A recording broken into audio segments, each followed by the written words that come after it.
Assalamualaikum warahmatullahi wabarakatuh.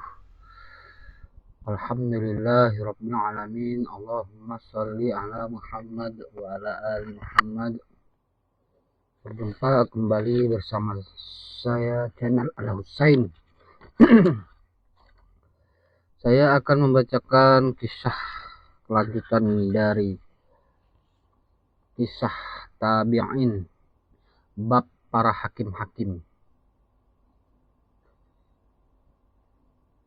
Memasuki kisah dari hakim pertama, yaitu Ibnu Syihab Az-Zuhri.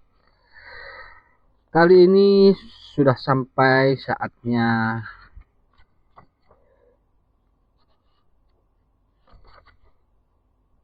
kisah petualangannya, pencariannya terhadap ilmu. Bismillahirrahmanirrahim.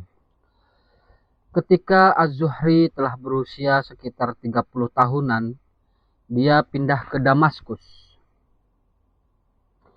Pada saat itu merupakan ibu kota pemerintahan Islam.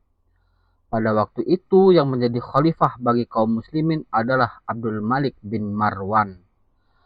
Nasib baik bagi Az-Zuhri karena Abdul Malik pada saat itu disibukkan dengan berbagai permasalahan fikih, di mana dia menginginkan jawaban bagi permasalahan tersebut. Meskipun dia juga memiliki berbagai kesibukan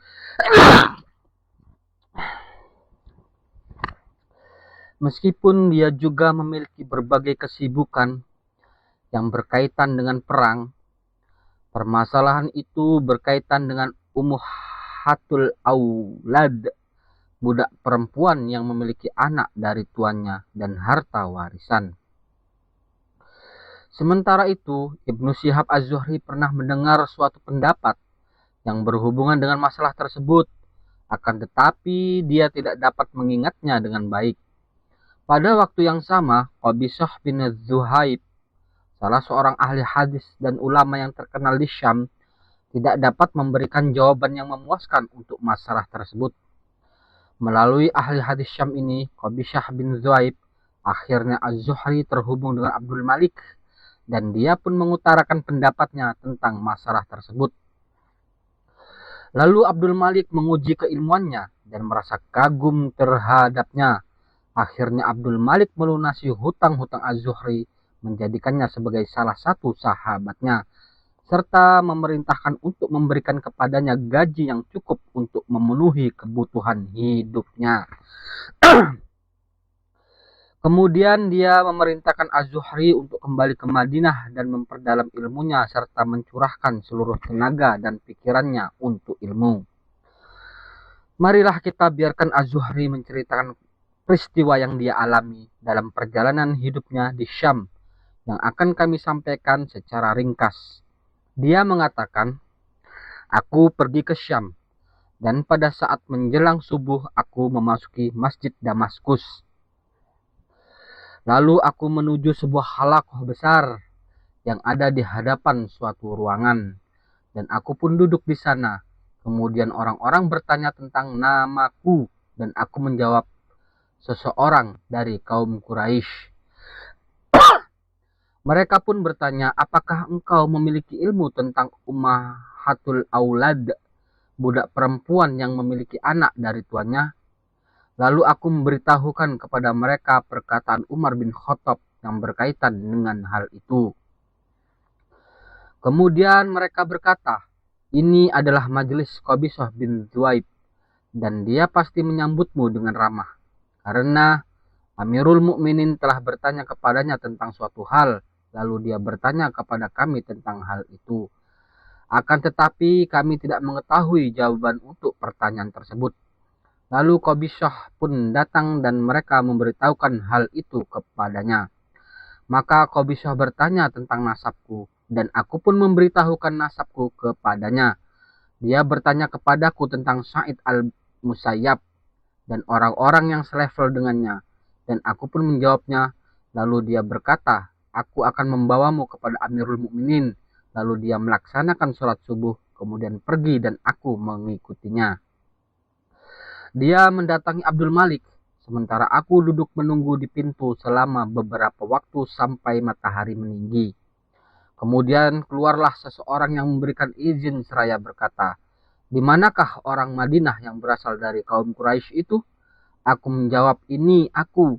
Lalu aku masuk bersamanya menemui Amirul Mukminin, dan aku melihat di hadapannya ada sebuah mushaf Al-Quran yang ditutupi. Lalu dia memerintahkan untuk mengangkat mushaf itu, dan pada saat itu tidak ada siapapun di sisinya selain Qabisyah yang sedang duduk. Aku pun mengucapkan salam kepadanya sebagai khalifah.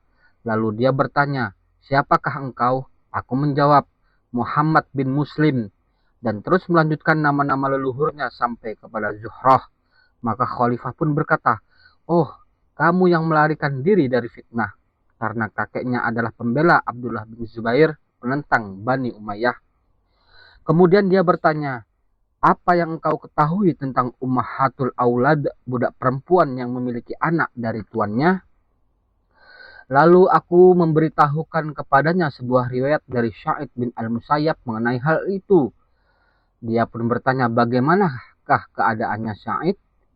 Kemudian aku meriwayatkan kepadanya suatu hadis dari Umar tentang Ummahatul Aulad, budak perempuan yang memiliki anak dari tuannya.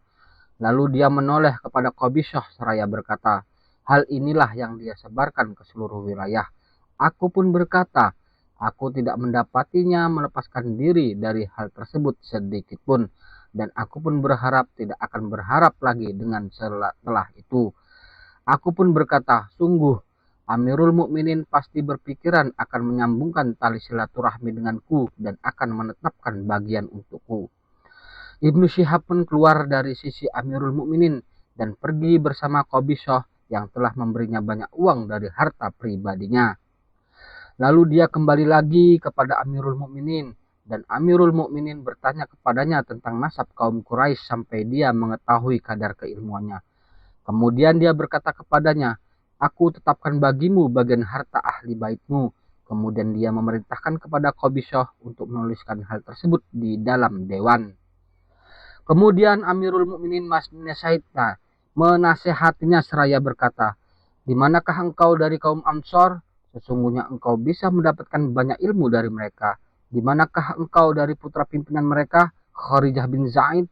Dia juga menyebutkan nama beberapa orang ulama dari kaum Ansor yang lainnya. Ibnu Syihab Az-Zuhri pun kembali ke Madinah, kembali lagi berhubungan dengan para ulama di sana, memulai semangat baru untuk menyempurnakan ilmu dan pelajarannya, serta mulai mengumpulkan hadis, menuliskannya, dan menghafalnya sehingga dia berhasil mengumpulkan banyak ilmu yang belum pernah dicapai oleh siapapun sebelumnya. Dia pun menjadi bagian dari para ahli fikih yang 7 dan mencapai derajat keilmuan yang tinggi sampai ketika dia berkunjung ke Madinah, para ahli hadis di sana menghentikan periwayatannya dan para ahli fikih pun menahan diri dari pemberian fatwa sebagai penghargaan dan penghormatan terhadapnya. Bahkan sebagian dari mereka mendatangi majelis-majelisnya untuk mendengarkan periwayatan darinya.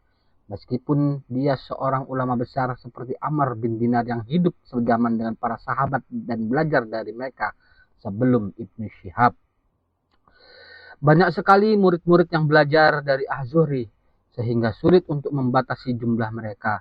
Dan yang paling terkenal di antara murid-muridnya adalah Malik bin Anas yang menjadi imam di Madinah, An-Nu'man bin Thabit, Al-Auza'i, Al-Laits bin Su'ad, Sufyan bin Uyainah, dan masih banyak lagi yang lainnya dari kalangan para ulama dan ahli fikih yang terkenal.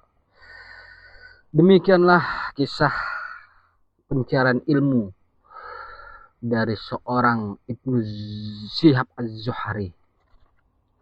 Bagaimana kedekatannya kepada seorang Amirul Mukminin untuk menjaga adab dan akhlaknya. Bagaimana dia dihargai, dihormati, disegani oleh para ulama di zamannya. Semoga kita bisa mengambil pelajaran dari kisah-kisah para tabi'in dalam konten video ini. Subhanakallahumma wa bihamdika Asyhadu an la ilaha illa anta astaghfiruka wa atubu ilaik. Assalamualaikum warahmatullahi wabarakatuh.